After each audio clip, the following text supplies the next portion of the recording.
రాబోయే ఉమ్మడి ప్రభుత్వంలో పేదల్ని అన్ని రకాలుగా ఆదుకుంటామని కూటమి అభ్యర్థి నాదెండ్ల మనోహర్ తెలిపారు. గుంటూరు జిల్లా తెనాలి మండలం కోపల్లె, అంగలకుదురుపల్లె, చావావారిపాలెం గ్రామాల్లో ఆయన ప్రచారం నిర్వహించారు. గ్రామాల్లో పాదయాత్రగా ఇంటింటికి వెళ్లారు. ఈ సందర్భంగా గ్రామాల్లోని ప్రజలు, మహిళలు మనోహర్కి పూలమాల వేసి ఘన స్వాగతం పలికారు. ప్రతి ఒక్కరిని పేరు పేరున పలకరిస్తూ నాదెండ్ల మనోహర్ వారి సమస్యలు అడిగి తెలుసుకున్నారు. ప్రజలతో మాట్లాడుతున్నప్పుడు గ్రామాల్లో ఎదుర్కొంటున్న పలు సమస్యలు ఆయన దృష్టికి తీసుకొచ్చారు. ఉమ్మడి ప్రభుత్వం ఏర్పడిన తర్వాత పట్టణాలు, గ్రామాల్లో మౌలిక వసతులపై ప్రత్యేక దృష్టి పెడతామని, ఈ మేరకు హామీ ఇస్తున్నామని నాదెండ్ల మనోహర్ ప్రజలకు తెలిపారు. ఇల్లు బాగా కట్టారా? హలో అండి, నమస్తే, బాగున్నారా? సారీ అవునా, వెరీ గుడ్, నైస్ వ్యూ.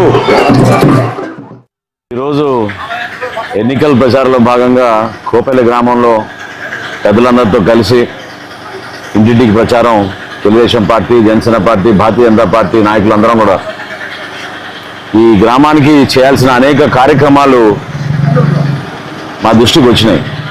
అందులో ప్రధానంగా రహదారులు ఒకటి ఎత్తు అయితే మనం నిర్మాణం చేయాల్సింది సైడ్ కాలువలు. డ్రైన్స్ గురించి చాలా ఇబ్బంది పడుతున్నారు.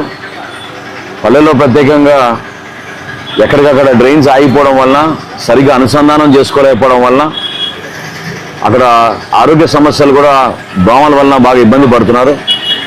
అదేవిధంగా బరియల్ గ్రౌండ్స్ గురించి ప్రస్తావించారు.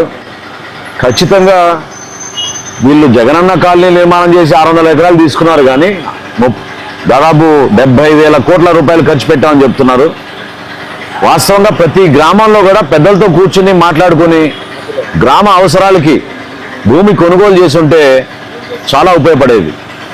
నేను మాటిస్తున్నాను, రాబోయే రోజుల్లో మన ప్రభుత్వం ఏర్పడిన తర్వాత ఖచ్చితంగా బరియల్ గ్రౌండ్స్ అనేది మనం ఏర్పాటు చేయాల్సిన అవసరం, పెరిగిన జనాభాను దృష్టిలో పెట్టుకుని ఖచ్చితంగా చేయాలి.